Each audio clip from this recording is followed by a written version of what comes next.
आज अपन पढ़ेंगे अच संधि। क्या पढ़ेंगे? अच संधि यानी स्वर संधि। स्वर संधि का पहली संधि जिसका नाम क्या है? दीर्घ स्वर संधि। दीर्घ स्वर संधि का सूत्र क्या है? अक सवर्ण यानी कि इसका नियम यह है कि प्रथम पद का अंतिम वर्ण ए या फिर क्या हो और पर पद का प्रथम वर्ण ए या फिर क्या हो तो संधि करने पर क्या रहेगा? रहेगा। इसके पश्चात नियम यह भी है कि प्रथम पद में का अंतिम वर्ण ई या फिर पर पद का प्रथम वर्ण ई या बड़ी। संधि करने पर क्या रहेगा? दीर्घ रहेगा। इसके पश्चात प्रथम पद में उ या फिर दीर्घ उ और पर पद का प्रथम वर्ण ह्रस्व उ या फिर दीर्घ उ। संधि करेंगे तो इसका क्या रहेगा? इसके पश्चात री ह्रस्व री या फिर दीर्घ। पर पद का प्रथम वर्ण क्या हो? ह्रस्व री या फिर संधि करने पर क्या रहेगी? अब इनके पढ़ेंगे अपन उदाहरण। उदाहरण देखो, मूर प्लस अरि। अब देखो यहाँ पर ये प्रथम पद हो गया। प्रथम पद का अंतिम वर्ण क्या है? पर पद का प्रथम वर्ण क्या दिखाई दे रहा है? तो नियम के अनुसार ए प्लस ए बराबर क्या होता है? तो पूरे मूल प्लस अरि शब्द की अपन संधि करेंगे तो शब्द क्या बनेगा? इसके पश्चात दूसरा उदाहरण काट प्लस आरंभ। अब देखो इसके अंदर क्या है? प्रथम पद का अंतिम वर्ण क्या है? में कौन सा स्वर है? ए स्वर है। और ये पर पद का प्रथम वर्ण क्या है? क्या है? तो नियम ये लगता है ए प्लस आ। तो संधि करने पर क्या रहेगा? तो पाठ प्लस आरंभ शब्द का संधि क्या रहेगा? क्या बनेगा? इसके पश्चात दक्षिण प्लस अयन। प्रथम पद का अंतिम वर्ण ए और पद का अंतिम वर्ण पर पद का प्रथम वर्ण क्या है? तो ए प्लस ए बराबर क्या होता है? अनय के अंदर किसकी मात्रा लगेंगे अपन? तो पूरा शब्द बन जाएगा क्या? इसके पश्चात स्वराज्य प्लस आंदोलनम। यहाँ पर प्रथम पद का अंतिम वर्ण ए है।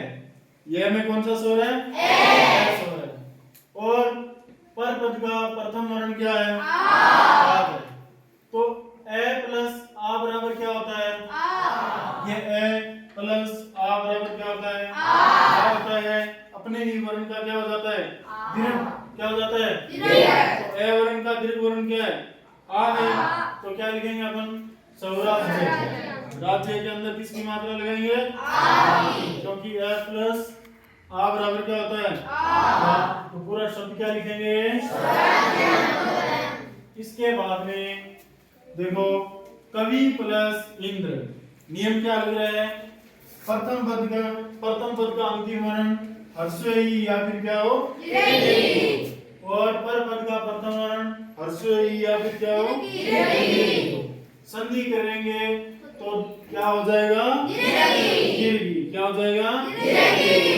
ये नियम यहाँ पर देखो, यहाँ पर प्रथम पद का अंतिम वर्ण कौन सा स्वर है? ई स्वर। क्या स्वर है? ई। और पर पद का प्रथम वर्ण क्या है? ई है। तो ई प्लस ई बराबर क्या होता है? दीर्घ होता है। कवि प्लस इंद्र। यहाँ पर कवि शब्द में कौन सी मात्रा लगाएंगे? क्यों लगाएंगे? क्योंकि ई प्लस ई बराबर क्या होता है? बड़ी। संधि करेंगे तो दोनों शब्दों को मिलाएंगे तो हमें किसकी मात्रा लगानी है? दीर्घ। अरे मेरी बात समझे? तो शब्द क्या बन जाएगा? कवि इंद्र। क्या बन जाएगा? इसके पश्चात मुनि प्लस ईश्वर। देखो यहाँ पर प्रथम पद का अंतिम वर्ण ह्रस्व ई है और पर पद का प्रथम वर्ण क्या है? दीर्घ है। नियम में क्या है? ह्रस्व ई प्लस दीर्घ। तो संधि करेंगे और क्या रहेगा? दीर्घ ही रहेगा। तो अपन क्या लिखेंगे? नए के अंदर किस स्वर की मात्रा लगाएंगे? बड़ी की। तो पूरा शब्द क्या लिखेंगे?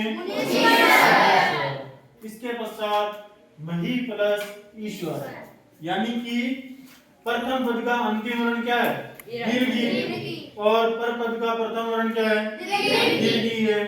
तो दीर्घ ई प्लस दीर्घी, ये देखो यहाँ पर दीर्घ ई प्लस क्या रहेगा?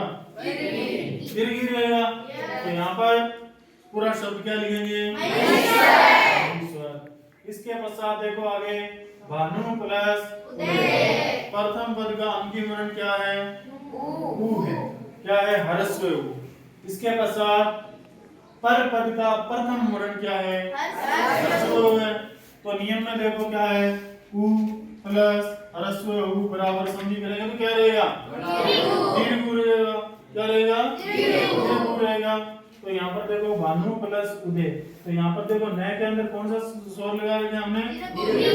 क्योंकि नियम कहता है कि ह्रस्व उ प्लस ह्रस्व उ बराबर क्या आता है? दीर्घ उ। तो पूरा शब्द क्या लिखेंगे बोलो? इसके पश्चात देखो लघु प्लस पूर्वी शब्द है। क्या है? लघु प्लस पूर्वी शब्द है। तो यहाँ पर देखो क्या है? ह्रस्व उ प्लस आगे क्या है? ह्रस्व उ, ह्रस्व उ प्लस ह्रस्व उ क्या होता है? दीर्घ उ होता है। तो यहाँ पर शब्द पूरा क्या लिखेंगे? लघु। इसके पश्चात वधु प्लस उत्स्वर, क्या लिखेंगे? वधु प्लस उत्स्वर, दीर्घ उ, हाँ सॉरी उदय, उत्स्वर भी लिख सकते हैं। तो क्या रहेगा? वधूत्स्वर। क्या रहेगा? वधूत्स्वर। अब देखो वधु प्लस उदय, देखो दीर्घ उ प्लस ह्रस्व उ, दीर्घ उ प्लस ह्रस्व उ संधि करेंगे तो क्या रहेगा? दीर्घ उ। क्या रहेगा? दीर्घ उ। तो पूरा शब्द क्या बनेगा? वधूय। इसी प्रकार री का उदाहरण, री प्लस री बराबर क्या होता है? दीर्घ। री प्लस री बराबर क्या होता है? दीर्घ।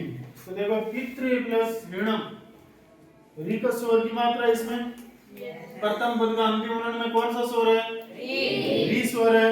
और पर पद का प्रथम वर्ण क्या है? री है। तो उदाहरण में हम नियम में क्या पढ़ा था? री प्लस री बराबर क्या होता है? दीर्घ होता है। तो देखो पितृ प्लस ऋणम, अपन लिखेंगे पितृणम। क्या लिखेंगे? बड़े ऋषि की मात्रा क्या लिखेंगे? पितृणम।